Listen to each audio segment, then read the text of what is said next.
라는 소송을 냈습니다. 네. 소송을 낸 이유는 뭐냐면 이 세 개 기업이 북한 조선 무역은행 등이 만든 위장 회사에 네. 돈을 송금했다. 그러니까 북한의 어떤 대북 제재 그 유엔 결의 부분 이 부분을 이제 일종의 세컨다리 보이콧을 네.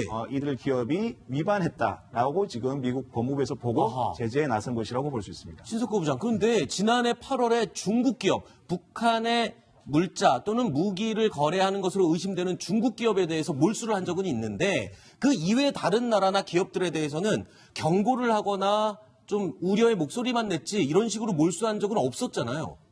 예, 그렇습니다. 싱가포르는 중국하고 좀 다르긴 하지만 네. 성격이 비슷해요. 아하. 저희가 승하권이 있습니다. 작년, 재작년에도 보도를 했습니다만 싱가포르의 기업들이 불법적인 형태로 북한에 사치품을 많이 공급했습니다. 아하. 그래서 그게 유엔 그 조사에서 드러나가지고 네. 싱가포르 국가 자체가 우리 절대 북한하고 불법 거래를 하지 않겠다고 약속을 한 상태예요. 네. 그런데 지금 보시면은 불법적인 방법으로 북한에 송금을 했다는 거 아니겠습니까? 네. 그것도 달러로 말이죠. 그럼 미국이 지금 어쨌든 그 미국이 운영하는 달러 시스템으로 북한을 돕는 일을 철저하게 차단하겠다. 네. 그런 거기 때문에 아마 일벌백계 차원에서 중국에 이어서 이제 싱가포르 기업까지도 손을 대는 그런. 사실 세컨더리 보이콧이라는 게 다른 주변 국가들에 대해서는 가장 위협적인 조치잖아요. 이렇게 되면 지금 세컨더리 보이콧이 좀 더 확대될 가능성을 나타내주는 신호는 아닌가 이런 생각도 들기도 하는데 어떻습니까? 미국이 금년도 8월까지는 미국 한 간의 정상회담도 있었고 해서 네. 상당히 그 북한에 대해서 제재를 강화하지 않았었는데 네. 북한과 회담하다 보니까 북한 태도가 비핵화 진정성이 약간 의심이 되기 때문에 영 마음에 안 들거든요. 8월 이후에부터 계속해서 제재를 그 북한이 어떤 그 법규를 위반하는가 하는 부분을 잘 관찰하면서 네. 제재를 전제 굉장히 강화하려고 준비하고 있는데 네. 북한의 유류나 석탄을 불법적으로 공급했던 그 선박 한 40여 척하고 그다음에 130개 기업에 대해서 미국이 현재 주시하고 있고 그다음에 특히 유류를 20개의 유조선이 몰래 북한에 148차에 걸쳐서 공급했다고 하는데 이 양 자체를 최대한 계산해 보면은 유엔 제재가 어떻게 되어 있냐면 50만 배럴까지로 한정으로 했는데 네. 아마 3배 정도 될 거다. 150만 배럴 정도 될 거라고 미국이 판단하고 있습니다. 유엔 아마도 미국이 가만히 있지 않을 겁니다. 그래서 유엔 결의안을 어긴 거에 되기 때문에 그렇죠. 그래서 현재 아마도 이 세컨더리 보이콧에 걸려서 고생할 그런 그 기업이라든가 아하. 선박회사가 엄청나게 많을 거로 생각이 됩니다. 자, 이렇게 미국이 북한에 대해서 제재를 점점점 강화하고 있는 상황에 그래도 북한과 대화는 계속 하고 있다라고 미국이 또 밝혔습니다. We are in frequent contact with North Korean officials. That's not changed.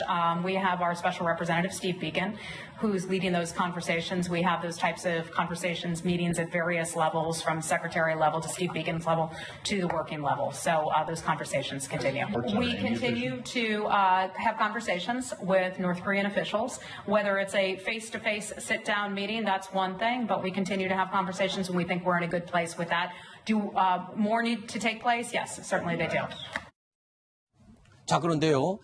조금 전에 들었은 헤더 나워트 미 국무부 대변인이 언급한 인물. 자, 북미 회담에 앞장서고 있는 미국의 스티븐 비건 국무부 대표입니다. 이 비건 대표가 의미심장한 말을 했습니다. 이런 말을 했네요.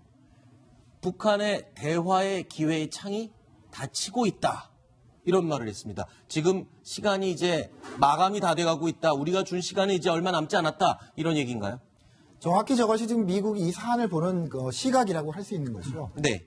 북한이 국제사회, 특히 미국이 하지 말라는 것을 했고 그것을 시정할 수 있는 시간을 우리가 미국과 국제사회가 줬다. 네. 그래서 우리가 트럼프 대통령이 김정은 위원장을 만나주면서까지 대화를 하고 있는데 그것이 계속 길어지지 않을 것이다. 그러니까 북한은 그런 지금 상황을 알고 네. 빨리 국제사회의 비핵화의 진정성을 보여라. 이렇게 네. 촉구하는 그런 발언입니다. 이 발언은 대화의 창이 닫히고 있다. 이 말은 과거 정권에서도 나왔던 말이라면서요.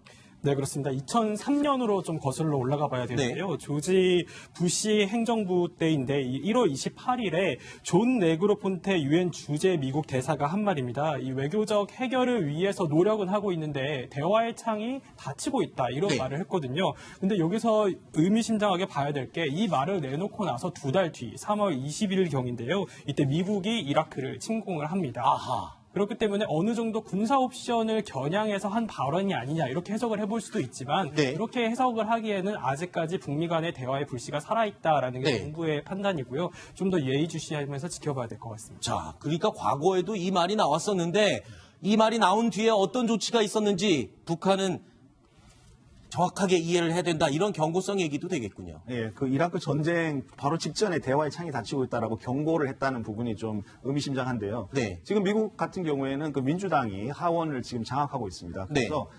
트럼프식의 그 비핵화 해법, 북한 비핵화 해법에 대해서 강력한 의구심을 지금 나타내고 있거든요.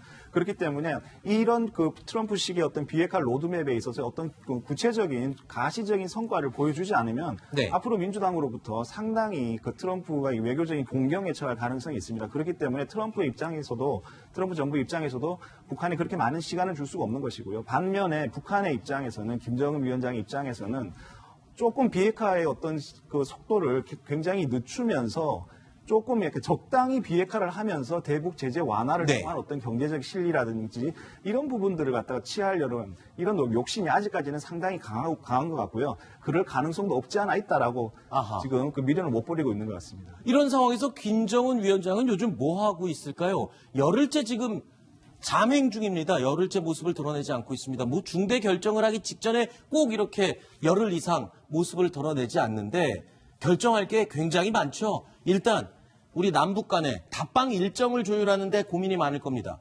제일 중요한 거는 북미 고위급 회담입니다. 북한은 정상끼리 만나기를 계속 고집하고 있고 미국 측에서는 무슨 소리냐, 실무회담을 먼저 해야 정상끼리 만나는 게 아니냐라고 버티고 있는 중입니다. 선택을 하지 못하고 있네요. 자, 그리고 또 대북 제재가 너무 강해지기 때문에 이에 대한 탈출구도 모색하고 있는 것 같습니다. 그렇죠. 마지막 부분에 이제 신년사 부분인데 네. 금년도 신년사에는 그 핵무기 개발이 완료돼서 이제 안보 걱정 안 해도 된다. 그리고 이제 평창 동계올림픽 참가하겠다. 네. 미국과 대화하겠다. 이런 얘기가 이제 주를 이뤘습니다. 네. 그러면 올해 신년사에 뭘 얘기할 것인가 부분인데 비핵화를 해야죠.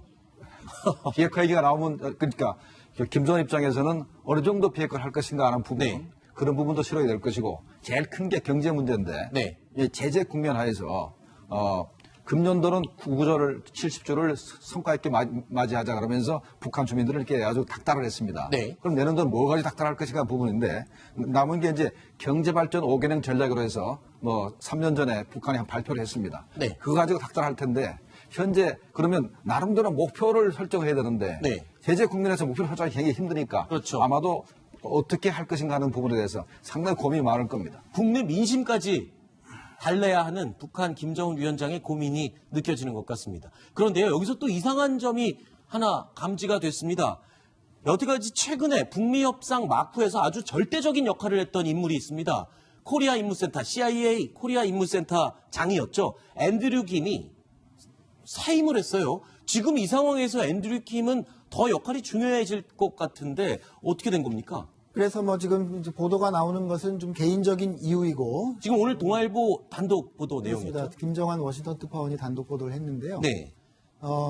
예정돼 있던 은퇴고 좀 이렇게 좀 쉴 시간이 필요하다. 그래서 다시 돌아올 수도 있다. 뭐 이런 얘기도 나오고 있습니다만 어쨌든 간에 이 굉장히 오랫동안 북한 문제를 CIA 그 요원으로서 다뤄왔고 네. 최근에 이 북미 대화 국면에서는 거의 그 폼페이오 국무장관 측근으로 자신을 드러내면서 지휘를 해오지 않았습니까? 네. 실무적인 일을 해왔기 때문에 모르겠습니다. 뭔가 이유가 있을 것 같은데 어쨌든 간에 지금 북미 협상이 좀 잘 안 되고 있는 것 같은 그런 네. 어떤 국면과 관련이 있을 수도 있는 거죠. 좀 좋게 봐서 할 일을 다 끝내서 이제 떠나는 거였으면 얼마나 좋겠습니까만. 예, 스티브 비건 그 미 국무부 대북 그 특별 대표의 역할과 네. 지금 이 CIA 앤드류 김 그 코리아 임무센터장의 역할이 약간 겹치는 부분이 있거든요. 아. 그 정점에 이제 폼페이오 장관이 이제 모시는 두 사람인데 그래서 지금 아무래도 지금 그 어떤 역할의 어떤 그 중심, 무게 중심이 비건 쪽으로 지금 쏠리고 있는. 네. 그래서 이제 비건이 이제 한국에 대해서는